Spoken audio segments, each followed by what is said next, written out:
Hello, folks. This is your hillbilly historian coming to you with historical significance events you may never read about in some of the history books, especially with Marxist education that's going on in America today. It's probability you won't ever read about it. But today, I want to talk about a very interesting subject that's left out of most of our history book. And this is about a group of people called the 48ers. Now, you've heard of the 49ers. 49ers were a bunch of people that ran helter-skelter to California when they discovered gold at Sutton's Mill. People pursuing wealth and riches in the gold fields of California. Those were 49ers. But before that year, there was some very interesting historical events that occurred, and these were the 1848 socialist Marxist revolutions of Europe, led by Karl Marx and his theory of communism. They were trying to overthrow the monarchical system of government and throw the kings and queens out of office and take over with socialist dictatorships, like finally happened in 1917 in Russia. That was basically a Marxist socialist revolution that took over in Russia in 1917, but in 1848 was the big socialist revolutions in Europe. They occurred in Russia, they occurred in German states. Germany was not unified at that time into a single nation. Neither was Italy, so you had these socialist revolutions in some of the Italian states and some of the German states, like Prussia. Karl Marx was from Germany, and Friedrich Engels was from a wealthy family in Germany. And you had these socialist revolutions in the states of Germany, states of Italy, in the Austro-Hungarian Empire. You had socialist revolutions, and in the Empire of France. 1848, these followers of Karl Marx and Friedrich Engels rose up all over Europe, trying to overthrow the monarchies and turn government over to the people, which at that time were not very educated in government, and might have been worse than when the Bolsheviks took over in Russia in 1917, causing all kinds of humongous problems. And then when the socialists took over in China in 1949, that led to millions and millions of deaths. In fact, there's a real good book out there called The Black Book of Communism, written by 6 internationally well-known journalists with integrity and morals, who wrote the truth about socialism and how in the 20th century alone socialism caused the deaths of 250 million people or maybe more. But in 1848 they tried to take over all these countries and throw the monarchs out, the kings and queens. And there was a good reason for it. Kings and queens owned everything, and peasants and common people, unless you could get the attention of the king or queen and be afforded special rights and compensations, you were nobody. You were just a peasant. You worked for the people who controlled you. And these 1848 revolutions were Marxist, socialist in nature, and they all lost. Every single revolution in Europe failed. The monarchs overwhelmed them, and the results were these people had to flee for their lives. Karl Marx ended up in England. Now, Frederick Engels was come from a wealthy family, so they had the influence of wealth and political influence where he did not have to flee his country, Germany, one of the German states, but Karl Marx had to get the hell out of Dodge. And he ended up in England, and England told him clearly, you may stay here as long as you stay out of politics. And so Karl Marx spent the rest of his life in England. Kept pretty low key. He corresponded with Abraham Lincoln during the war. He was hoping the United States would become a socialist government that could take over the rest of the world and institute a one world government, which is the main goal of Marxism and communism, is to control the entire world and all the people in the world, on the planet. But anyway, in 1848, these people were fleeing for their lives. Thousands went to England. Thousands went to Canada. Many thousands came to the United States. And they settled all over the United States. Wherever there was land available, a lot of them went to areas where the climate was similar to what they were used to in Europe. The Midwestern states, Missouri. A lot of them settled in Texas. They were all over the United States of America. And they were called the 48ers. Now, these 48ers were sophisticated, educated, traveled, street smart, book smart. They were highly educated, competent people. And they ended up in a lot of critically important jobs in the United States. They were doing, they did a lot of skill jobs. Editors of papers, a lot of them were versed in the law. A lot of them were military. They came out of the military schools of Europe. And in fact, in the American Civil War, there were several generals, high generals, generals who led corps for the Union Army, who were 48ers, escapees from the 1848 revolutions of Europe.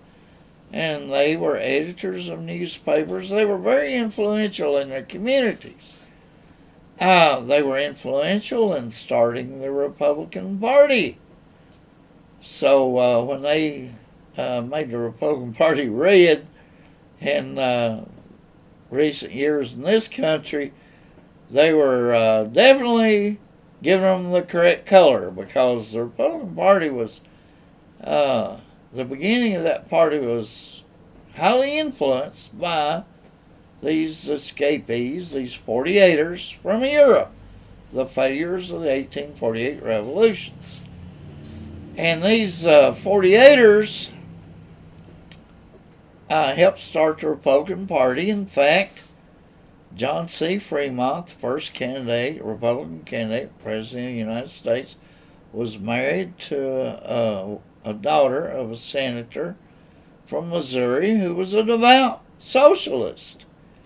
And John C. Fremont ran on the Republican ticket and got soundly defeated in 1856.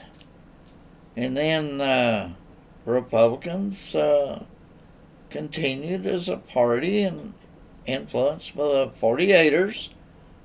And then in 1860, they nominated Abraham Lincoln, a railroad lawyer. In fact, one of the wealthiest railroad lawyers in the United States. You know, they pawned him off on the American people as being poverty-stricken rail splitter and all this kind of bull. And he did come up from poverty-stricken beginnings. He was born in a log cabin, and his daddy was not successful in business or anything. He was just a common laborer, and they barely got by. Lincoln did have a mother that highly influenced him, but Abraham Lincoln was nominated as a candidate in 1860, and because there was a lot of political shenanigans going on about slavery and abolition and all this, there was a four-way split in 1860, and Lincoln slid into office in 1860 because there was a four-way split, and he got enough electoral votes to be declared President of the United States. And Lincoln was not liked in the South at all. The Democrat Party split. There were Southern Democrats and Northern Democrats. Northern Democrats were called Copperheads. And Lincoln slipped in under the wire and got the position as President of the United States. And the states that were influential in carrying the election for Lincoln had large majorities of these 48ers who worked hard for Lincoln. A lot of them spoke German. They had German newspapers. They basically editorialized in favor of Lincoln. And if you look at the vote turnout, there were enough 48ers in several of these states like Wisconsin, Michigan, Minnesota, and Ohio, and Indiana. There were a lot of those to Pennsylvania. There were enough 48ers to carry the election in a very close numbers for Lincoln. So these 48ers had a big influence on the 1860 election in the United States. And Lincoln was indebted to these people, and he put a lot of them in power. Charles Dana, for instance, was the number 2 man in the War Department. Charles Dana invented absentee and proxy voting to steal the 1862 midterm elections. The Republicans were in trouble. They were not doing well in the war. Copperheads in the North were ready to take over the House of Representatives, and they were going to sign a peace treaty to let the southern states go and stop the catastrophic murdering that was going on, that the South was exhibiting. I mean, the North was exhibiting toward the South.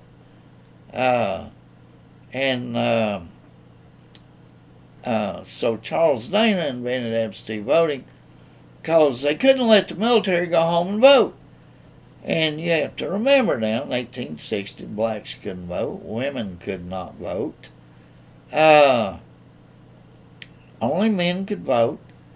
Most of the Copperheads were not volunteering to fight in this war and had not been drafted. And they were at home, and it looked like there was going to be a Democratic sweep of Congress. So Charles Dana invented this Marxist and Abraham Lincoln's War Department, came up with this absentee voting so the military could vote in the front lines, and then all these ballots would go through the War Department and be distributed to the respective precincts. And what the hell do you think this Marxist in the War Department did with those ballots before he distributed them to their respective precincts?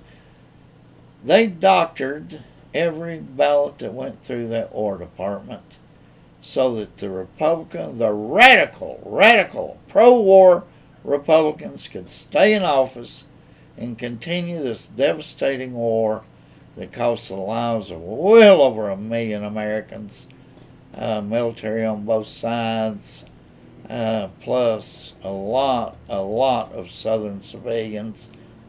And one Northern civilian we know died at Gettysburg. She was shot, hit by a bullet in her kitchen.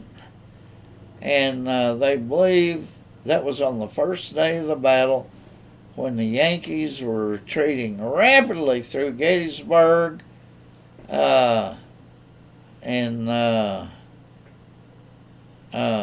they were shooting rapidly over their shoulders at the pursuing Confederates, and they think that one of these wild shots is what went into this woman's kitchen and killed her. So the only civilian the North remembers being killed by the Civil War was probably killed by their own army. And that same Union Army murdered a lot of Southerners, especially when they were marching through Southern cities and towns, burning everything in their wake and everything. But these were the 48ers. They were Marxists, they were communists, they were corrupt, and these Marxists embedded themselves in our educational institutions, our entertainment, our newspapers, our media, our news outlets, our government. Like I say, they were educated, they were sophisticated, and they embedded themselves, and we still haven't got rid of these people. These 48ers who came over here, Marxist, socialists, we still got them. They're in our universities, corrupting our youth. They're in our educational systems. They're in our government, the deep state, the criminal deep state, the gangsters of government of Washington, D.C.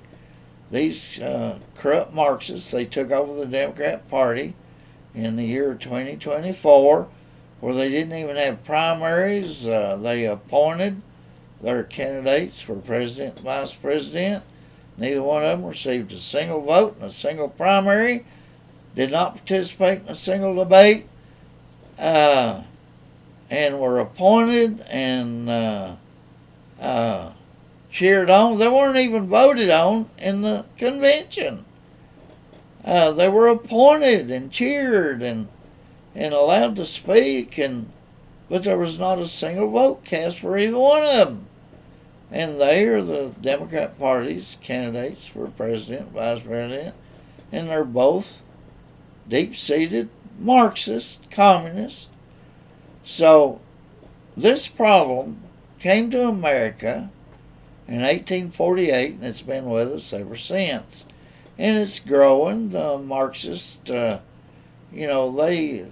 plot and plan 24 hours a day, 7 days a week, while the rest of us have to work for a living.